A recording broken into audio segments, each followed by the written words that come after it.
The prized capture of Jamal Idris for the next 5 seasons had made it a successful week off the field for the Gold Coast Titans.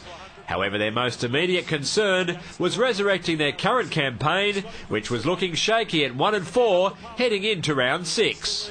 Their 2011 season was on even rockier ground after an awful beginning to this game, which saw Scott Prince do a very poor Benji Marshall impersonation. Flick pass, that's a fancy down play from Prince, which has opened it up for Ashford. A couple of plays later, Marshall made his former teammate pay dearly for that shocker when he combined with Simon Dwyer for the second week running. Farah, they see something on the right side. Marshall's got the kick through, and Dwyer's there again. He has become his go-to man. 2 tries last week. Luke Bailey caught Jacob Miller high as the young halfback probed through the middle. And Marshall made it 8 points in as many minutes. The home side seemed intent on committing every sin imaginable, including kicking off with far too much muscle. Hello, now the kickoff's out the full. Fatty, you said there were 7 minutes, what about their worst 9? Everything was going West's way, including the 50-50 calls. Here's Marshall. No, he's going to go short side. A ricochet, knocked forward, I thought, by Hyton. Sean Hampstead in the video booth went through it with a fine-tooth comb and generously afforded Chris Hidington the benefit of any doubt. That controversial ruling seemed to snap the Titans from their deep sleep, and in the 25th minute they enjoyed their own slab of good fortune. Bounces up high, now there's pressure, up goes Zillman. Zillman has got it, Molson hasn't collected it, and that's what can happen with a football. The fullback winger turned 5'8" was on the spot again 3 minutes later, this time in support of Mark Minicello. Friend to Prince, build up again, it's good, Minicello got it away, Zillman's over again.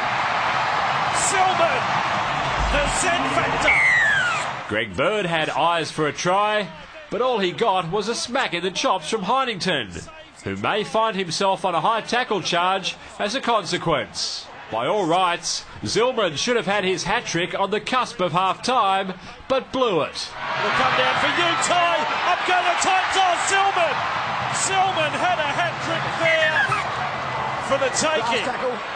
That could have and should have levelled the scores, but the Tigers took a 6-point lead to the Rooms. Following a scatterbrained first 40, both coaches would have implored their troops to use their heads. However, West Tigers winger Matt Utai took that command a little too literally. Where is it? Oh, yes! That is! The next half hour developed into a real scrap for territorial dominance, but neither side had the finesse to finish things off. Like a couple of cumbersome sluggers who had been eyeing each other off and waiting for the chance to strike, the last 10 minutes of this match became the championship round. Prince with a dummy! Scotty Prince! Welcome back! The Prince is back! Scott Prince, a dummy! And scores for the Gold Coast! The little man is running again! And his team are a chance of victory here tonight! At 14 all, it was a battle of nerves, and Todd Payton proved that even the most experienced players can crack under pressure, with 2 terrible play-the-balls in as many minutes, giving Gold Coast extra ammunition.